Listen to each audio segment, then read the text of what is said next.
The night Kang Min-jae chose his past over his future, it was raining in Seoul, and his wife was reheating soup for the third time.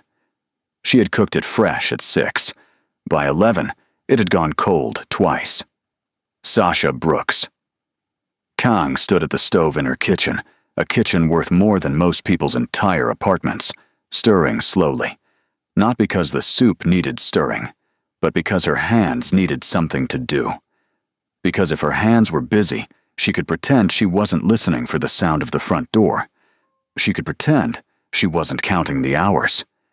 She could pretend that the silence in that enormous penthouse didn't feel like it was slowly eating her alive. Their daughter, Ha-eun, had fallen asleep at the dining table with a crayon still in her hand. Sasha looked at her, this small, perfect, unaware child, and felt a love so fierce it almost covered the grief underneath it. Almost. She lifted Ha-eun gently, carried her to bed, tucked the blanket beneath her chin, and pressed a long kiss against her forehead. Then she walked back out to the dining room and saw what Ha-eun had been drawing before exhaustion took her. It was a picture of 3 people, a tall man in a black suit, a woman with curly hair, a small girl in the middle, holding both their hands. Underneath it, in the careful, proud handwriting of a 7-year-old learning to spell, "Our family. I love you, Appa. Come home soon." Sasha stood there holding that drawing for a very long time. She was still holding it when Min-jae finally walked through the door at 11:47, smelling of expensive whiskey and another woman's perfume, though she wouldn't understand that last part until later. He loosened his tie without looking at her, set his phone face down on the counter, opened the refrigerator, stared into it, closed it again. "There's soup," Sasha said. "I ate at the event. It's been ready since 6. "I said I ate, Sasha." She set the drawing on the counter in front of him. He glanced at it. Something moved behind his eyes. Guilt? Maybe. Or something that used to be love. And then he picked up his phone and walked toward the bedroom. "Ha-eun waited for you," Sasha said quietly. "She fell asleep at the table." He stopped walking, did not turn around. "I'll make it up to her on the weekend. You said that last weekend. Then I'll make it up to her next weekend." He disappeared into the bedroom. The door didn't slam. That was almost worse. The absolute calm of a man who had stopped feeling guilty about the things that should have kept him up at night. Sasha sat alone at the long dining table in that beautiful, silent apartment and ate cold soup by herself. She did not yet know that earlier that evening, at the charity gala she had not been invited to attend, Min-jae had stood across a marble-floored ballroom and locked eyes with a woman he had not seen in 9 years. She did not yet know that his heart had done something in that moment, something that it apparently hadn't done in a very long time. She did not yet know her husband had come home that night, already half gone. She would learn all of it soon enough. Her name was Cha Eun-hai, and she had returned from San Francisco like a headline waiting to be written.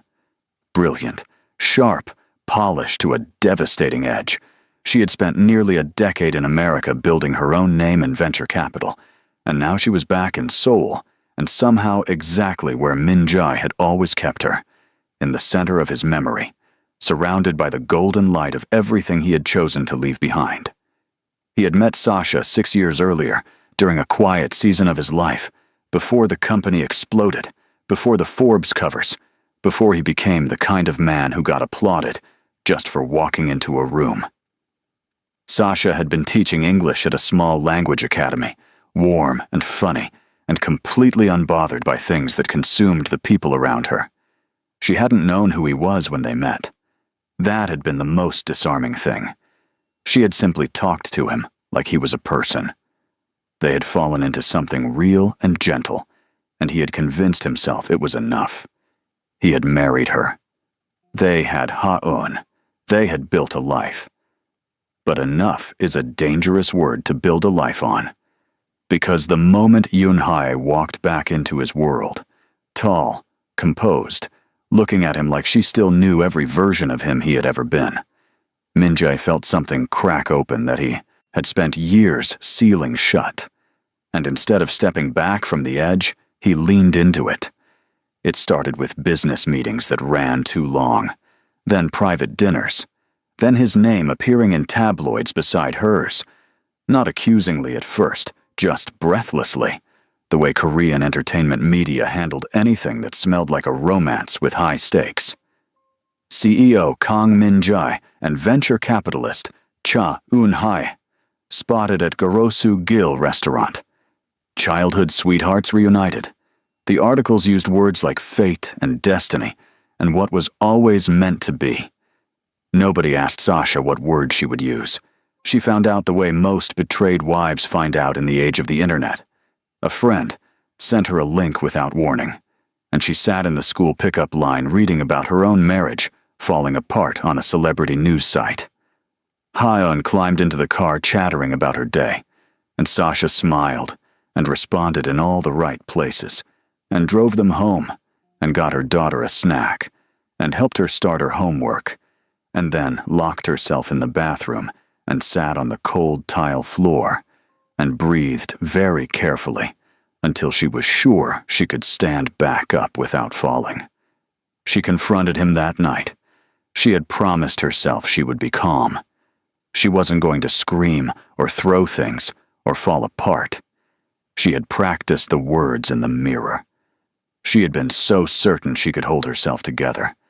But the moment he walked in and she looked at his face, the face of the man she had cooked for, traveled with, pushed through 15 hours of labor to give a child to, she felt the words dissolve. "Did you ever love me?" she asked, and it came out smaller than she intended. "Or was I just convenient?" Min-jae set his keys on the table. He didn't sit down. He looked at her with an expression she had never seen on him before. Something careful and cold and already decided. And he said, "You were enough for the version of me that no longer exists." The silence that followed that sentence lasted 4 seconds. Sasha counted them. Then she turned around, walked to the kitchen, and began washing a dish that was already clean, because she needed something between her hands, and that moment, before she shattered completely. She did not shatter in front of him. She saved that for later. The divorce papers arrived on a Wednesday morning in April, delivered by a courier, who handed them over with the bored efficiency of someone delivering takeout. Ha-eun was at school. Sasha opened the envelope at the kitchen counter, read the first page, set it down, went to the window, looked at the Han River in the distance, and allowed herself exactly 12 minutes of falling apart, shaking, silent, pressing her palm flat against the glass like she was trying to hold something steady.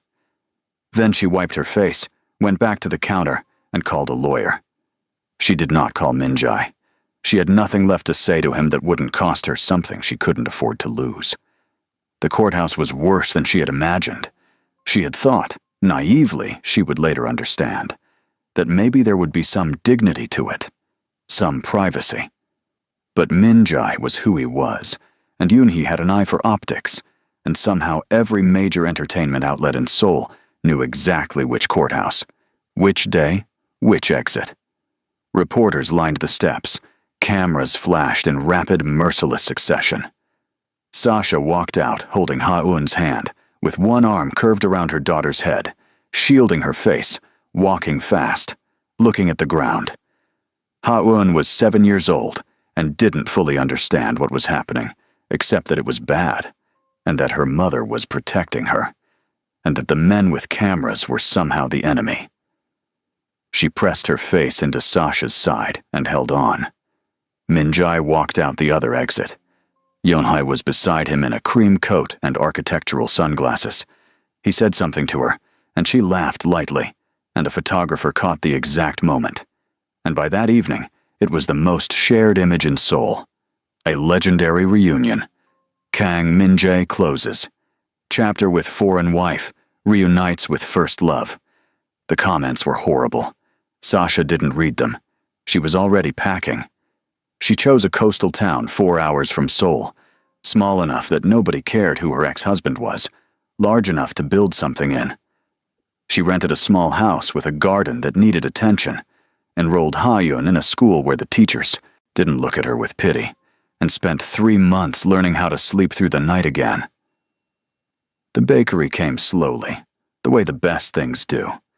It started because Sasha needed something to do with her early mornings, which had always been her hardest hours, the time before Ha-Eun woke up when the quiet was too loud and her thoughts moved too fast. She began baking bread, not for any strategic reason, just because bread required attention and kneading dough required her hands and her arms and her full concentration, and when she was focused on bread, she was not focused on the things that could undo her. But the bread was extraordinary. Neighbors started appearing. First Ha-Eun's school friends' mothers, then those women's husbands, then the couple from the end of the road, then the old fisherman who claimed he hadn't eaten anything good since his wife passed. Sasha fed them all, and something in the feeding healed her. This basic, ancient act of making nourishment and handing it to another person and watching them feel, even briefly, better. She found a small space near the harbor. It had been a dry cleaning shop. She repainted it herself. Cream walls, dark wooden shelves, a long communal table by the window that looked out at the water. She called it Goyo, the Korean word for quiet. Goyo Bakery opened on a Saturday morning with 6 loaves of sourdough, a tray of honey walnut pastries, and 1 small handwritten chalkboard sign. By noon, everything was gone. Ha-Eun, 8 years old and furious at the success, said, "Umma, we should have made more." Sasha laughed so hard she had to sit down. It was the first real laugh, the chest-open, helpless kind she had experienced in over a year. And when it passed, she realized something had shifted. Something small but real. Like the first day of spring when you step outside and the air has just barely changed temperature, and you understand, without being able to explain it, that the worst of winter is behind you. While Sasha was learning to live, Min-jae was learning what it felt like to have everything and feel nothing. Yoon-hee moved into the penthouse 3 months after the divorce was finalized. She had ideas about the furniture. She had opinions about the staff. She had a way of making every room feel like a boardroom, strategic, efficient, stripped of warmth. The apartment that had once smelled like Sasha's cooking and Ha-Eun's crayons now smelled like whatever expensive diffuser Yoon-hye had installed in the foyer. Min-jae told himself this was maturity. This was 2 serious, successful people building something serious and successful. He told himself this so often, it almost started to sound true. It took 8 months for the first crack to show. Yoon-hye had always moved through the world like she was solving a problem, and Min-jae, his money, his connections, his company, was, it became increasingly clear, a particularly interesting problem. She began asking questions about KM Group's internal structure. She wanted to understand the board. She was curious about the loyalty arrangements with senior executives. Min-jae, still blinded by what he believed was love, answered her freely. He introduced her to people he should have protected. He included her in meetings she had no reason to attend. He trusted her the way a man trusts someone when what he's actually feeling is guilt, and he's desperately trying to believe he made the right decision. The company started hemorrhaging quietly at first. Small contracts that fell through, a key executive who resigned with no explanation, a board member who began asking pointed questions at quarterly meetings. Min-jae attributed it to the market, to competition, to bad luck. He didn't see the shape of what was happening because Yoon-hye was standing very close to him, which made it difficult to see her clearly. Then the auditors found the share movements. Someone with high-level internal access, had been quietly repositioning company shares through a series of shell structures in Hong Kong. The trail was sophisticated, but not invisible. The investigation took 6 weeks. When it ended, the evidence pointed in one direction, and the direction was devastating. Yoon-hee was gone before he could confront her properly. She left a note on the kitchen counter that said only, "I always said you were better at business before me," which was, Minjai had to acknowledge through his rage, probably the most accurate thing she had ever said to him. The scandal broke on a Tuesday. By Thursday, KM Group's stock had dropped 31%. By the following Monday, the board had convened an emergency meeting and stripped Minjai of his operational authority pending investigation. He was not technically fired. He still owned the largest share of the company, but he was effectively removed from the entity he had spent 15 years building. He sat in his office, which people were already clearing cautiously, the way people clear a space around a man they've decided is finished, and looked out at the Seoul skyline, which continued, indifferently, to glitter. He had the apartment, he had the cars, he had enough money to live well for 20 lifetimes. He had not one single person to call. He picked up his phone, scrolled past 30 contacts, set it back down. At some point in his 43 years of living, he had apparently gotten so focused on collecting power that he had failed to notice he had also been systematically destroying every relationship that wasn't useful to that goal. His university friends had drifted. His colleagues were now either hostile or frightened. His family, a younger sister in Busan, parents he'd seen twice in 3 years, felt unreachable in the abstract way that things feel unreachable when you've been too proud to reach for too long. The penthouse was so quiet at night that he could hear the refrigerator humming. It was in one of those nights, 3 in the morning, unable to sleep, scrolling the kind of internet hole that only opens up when a person is avoiding their own thoughts, that he found the video. It had been shared 50,000 times. The caption said, "This bakery by the sea will fix whatever is wrong with you." The thumbnail was Sasha. She was laughing, genuinely, completely, the way she had always laughed when something caught her off guard. And Ha-eun was beside her with a streak of white frosting across her cheek and an expression of total betrayed outrage that somehow made her look exactly like him. They were decorating a large cake together, and it had clearly gone catastrophically sideways, and they were both absolutely delighted by this fact. Minjai watched the 30-second video. Then he watched it again. Then 6 more times. Something was happening in his chest that he didn't have language for. It wasn't longing exactly, or not only longing. It was something more specific and more cruel. The recognition of joy you once had access to and didn't value, now abundant and entirely beyond your reach. The realization that the happiness you went looking for somewhere else had been inside your own house the whole time, reheating soup at the stove, drawing crayon pictures, holding the door open waiting for you to come home. He put the phone down. He stared at the ceiling. "I had everything," he said aloud, to no one in the dark. It was the first honest thing he had said in years. He drove to the coast on a Friday, alone, telling no one where he was going. He wore a cap and a plain coat, laughably inadequate disguise for a man whose face had been on magazine covers, but sufficient for a small town that had no reason to recognize him. He found Goyo Bakery without difficulty. It was exactly the kind of place you could find without directions. A lit window in the late afternoon, the kind of warmth emanating from a building that makes strangers slow down outside it. He stood across the narrow street for a long time. Sasha was at the counter, talking to an elderly woman who had clearly been crying about something. He couldn't hear the words, but he watched Sasha reach across the counter, cover the woman's hand with hers, and say something that made the woman's shoulders drop from around her ears. Then Sasha wrapped a loaf of bread and a small box of pastries and pushed them across the counter, waving off whatever payment the woman was attempting. The woman left. A group of teenagers came in.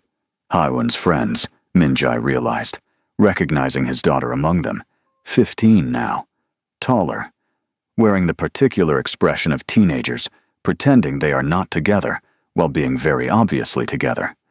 Ha-eun said something to her mother in the rapid, overlapping Korean of kids who've been raised bilingual, and Sasha rolled her eyes fondly and pointed at the board, and Ha-un laughed and shoved her friend, and the whole small scene was so alive and ordinary and full that Minjai had to step back against the wall.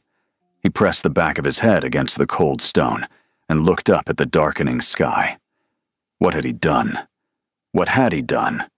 He didn't go inside. He came back the next day and the day after that, always watching, never entering, slowly understanding the full geography of what he had destroyed and what she had, impossibly, rebuilt. He found out through discreet inquiry, he was still good at that at least, that the bakery's refrigeration unit had been failing for weeks, held together with what the repair shop described as heroic improvisation. He paid for a new one anonymously, through 3 layers of separation. He found out there was a debt to a flour supplier that Sasha had been managing carefully, but that could become a problem in a slow season. It disappeared from the ledger one morning without explanation.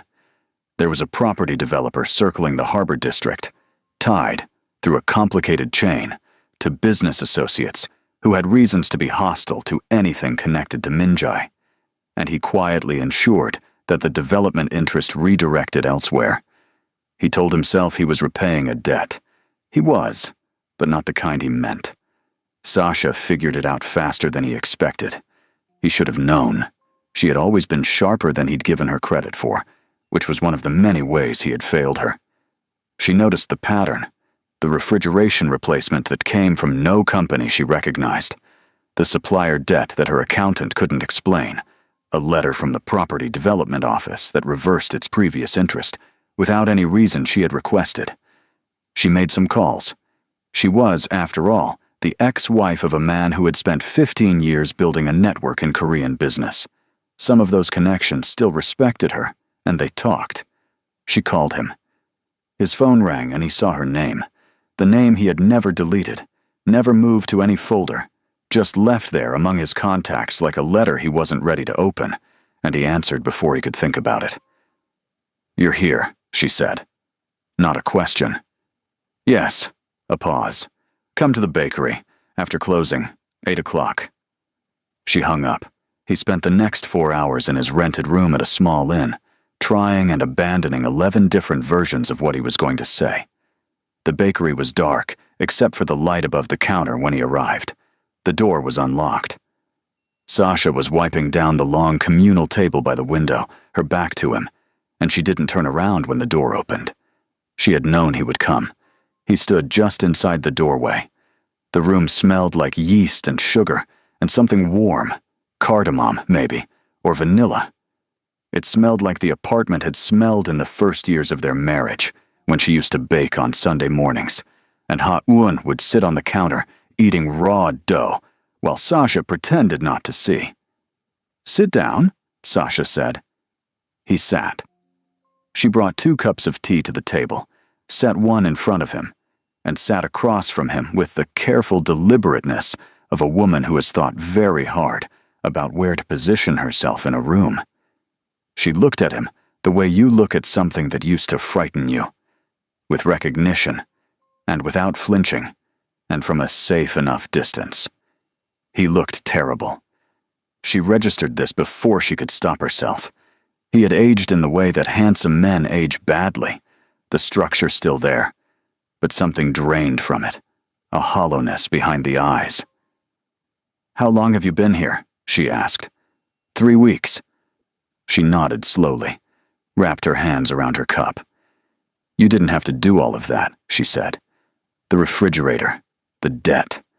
I was managing. I know you were. Then why?" He opened his mouth, closed it, looked down at the table, then back at her. "Because it was the only way I knew how to say I was sorry without saying I was sorry," he said. "Because every time I tried to find the actual words, they disappeared.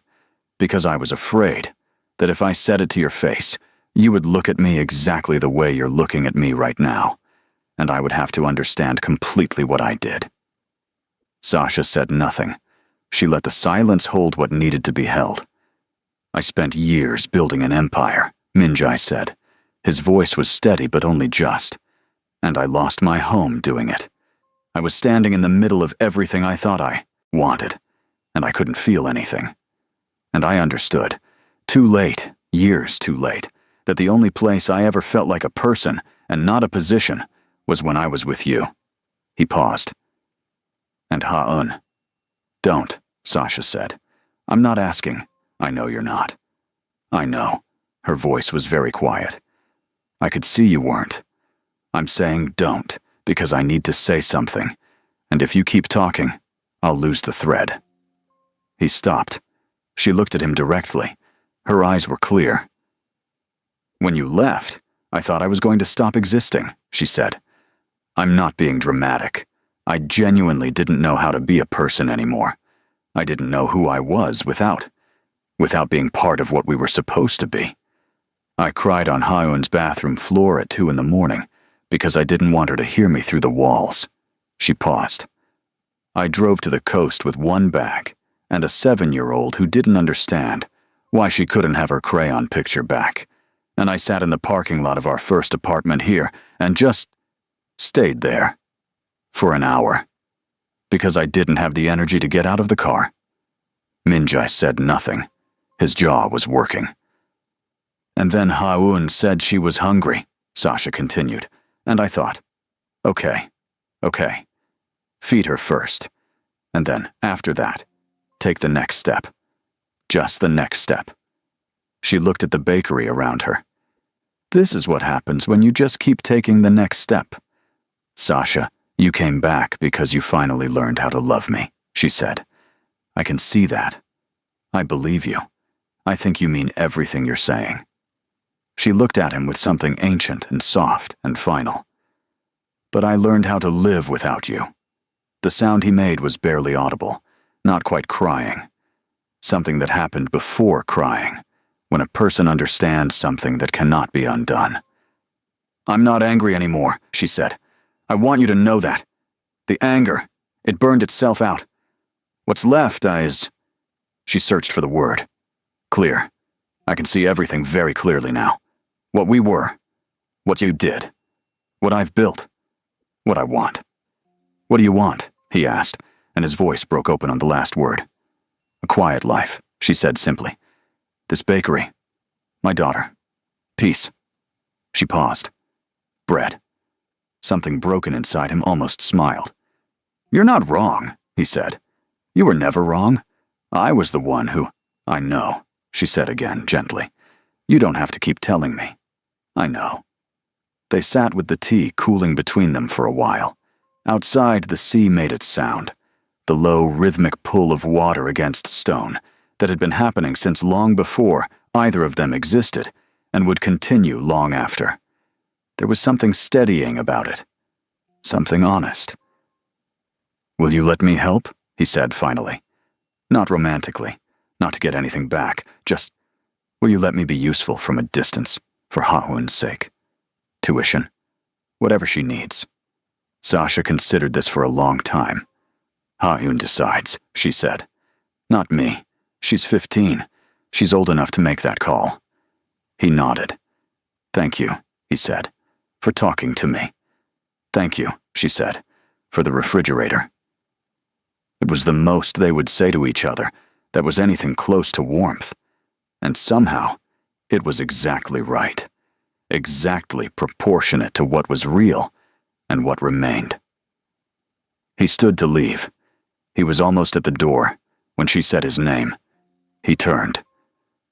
Take care of yourself, Minjai, she said. Get some sleep. You look like you haven't slept properly in years. He stood there. I haven't, he said. Then he left. Ha-un's university graduation was held on a clear Saturday in June, in a courtyard surrounded by old buildings and new flowers, and the world continued to turn in its calm and indifferent way, while the people inside it moved through moments that would stay with them for the rest of their lives. Sasha sat in the front row. She had worn the soft green dress that Ha-un had picked for her. You always wear dark colors, Uma. This is a celebration. And her hair was up, and she had borrowed earrings from a friend, and she looked, several people told her afterward, radiant. She was too happy to feel self-conscious about that word. Minjai was in the back row. Ha-eun had given him the information herself in a phone call that lasted 12 minutes and covered several things, including her major, literature, which surprised him, and her plans afterward. A research position in Edinburgh, which surprised him more. And the fact that she wanted him there, but needed him to understand that she had conditions. One of the conditions was the back row. One of the conditions was no scenes. One of the conditions was that he let her come to him when she was ready, not the other way around. He had agreed to all of them without hesitation. He watched his daughter receive her diploma from the back row of her life, which was precisely where his choices had placed him, and he felt, not nothing, as he had feared, but something so complicated it didn't have a name. Pride, grief, love with nowhere to land, a specific and permanent regret that was not the sharp kind, but the low, residing kind, the kind that doesn't destroy you, but simply lives inside you, reminding you. After the ceremony, Ha-eun found him at the edge of the courtyard. They stood facing each other. She had his eyes, Minjai noticed. He had always known this, but it struck him newly in moments like this. His eyes in her face, which was her mother's face, which made her the most heartbreaking combination he had ever seen. "You came," she said. "You invited me. I wasn't sure you would." "I almost didn't," he said honestly. "I was afraid you'd regret it." "I don't regret it." She looked at him carefully. "Not yet, anyway." He almost smiled. "You sound like your mother." "Good," she said immediately. And then, because she was 22 and had spent 15 years learning when to be hard and when to be human. "I'm going to Edinburgh in September. I'll be busy. But I could call sometimes, if that's something you want." His throat tightened. "I would like that very much," he said carefully. She nodded. It was not a hug exactly. It was more of a moving toward each other. A brief and awkward placement of her head against his shoulder and his arm around her lasted 4 seconds, and meant more than most embraces that lasted much longer. Then she stepped back, composed herself, and said, "Uma wants to talk to you. She's over there." She walked away into the crowd of her friends, her future, the life she had built and was building, and Minjai watched her go with the knowledge of a man who understands that some distances, once created, never fully close, and that learning to love someone in the space that remains is still a form of love. Sasha approached him a minute later. She looked, he couldn't help it, like herself. More herself than she had ever been when she was his wife, maybe. There was something settled in her, something chosen rather than endured. "She's extraordinary," Minjai said. "She is," Sasha agreed, and the pride in her voice was the uncomplicated kind, the kind that doesn't need anything from anyone. "You did that," he said. "She did it. I just kept the lights on." A silence. Not uncomfortable, just full. The kind of silence between people who have too much history to pretend at small talk and too much damage to pretend at closeness. "Thank you," Sasha said, "for the tuition, for all of it. She's grateful, even when she doesn't say it. She doesn't have to say it. I know. But you should know." She looked at him one last time, and it was a final kind of look, not cruel, not cold, but complete. Like closing a book you've read all the way through, like the last note of a piece of music. "Take care, Minjai," she said. "You too, Sasha." She turned. He watched her walk toward a man he had noticed earlier, a man who had been watching her with the patient, steady attention of someone who had been watching her for a long time and was not in a hurry about it. Tall, quiet-looking, wearing glasses, the kind of man who carried books in his coat pockets and remembered things you mentioned only once. A literature professor, he had learned from Ha-eun. He had been reading Sasha's daughter's essays for 2 years before he worked up the courage to introduce himself to her mother. Sasha reached him. He handed her the green cardigan she had left on her chair, and she took it, and they exchanged something. A few words, a smile, the low private language of two people who have chosen each other without drama or collision, the way streams choose their course, steadily, naturally, following the ground that welcomes them. And then they walked away. They disappeared into the crowd. The professor and the woman who had survived, and the graduation crowd flowed around the space where they had been and carried on. And the courtyard, filled with sound and flowers and June light. Min-jae stood alone, in the courtyard, in the city, in the life his choices had assembled around him, comfortable and silent and vast in the way that empty things are vast. He had left her at a courthouse in the rain while cameras flashed. She was leaving him in a garden, walking towards something warm, and there were no cameras, and no one would write about it, and it was somehow the more devastating of the two. Snow did not fall in June, but he felt the cold anyway. Some men spend their lives collecting things they mistake for love, power, attention, old flames they've mythologized into something they never were. They arrange these things around themselves carefully, like furniture, and wonder why the room still feels empty. They look at what they had and left, and tell themselves they will go back for it, as though love is a place that waits. It doesn't wait. It breathes and grows and changes its address. And sometimes the truest punishment for leaving the right life is not suffering, but clarity. The absolute, unbuffered understanding of exactly what you had, exactly what you did, and exactly the distance between those two truths. A distance no amount of money, no anonymous refrigerator, no tuition payment can close. Kang Min-jae had an empire.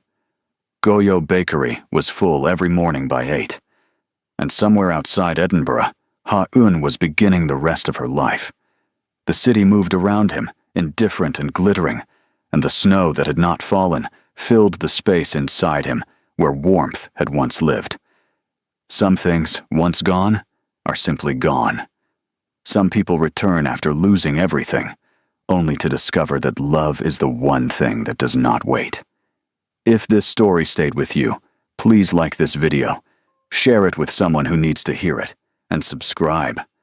More stories like this are coming. Drop in the comments. Who did you feel for most by the end?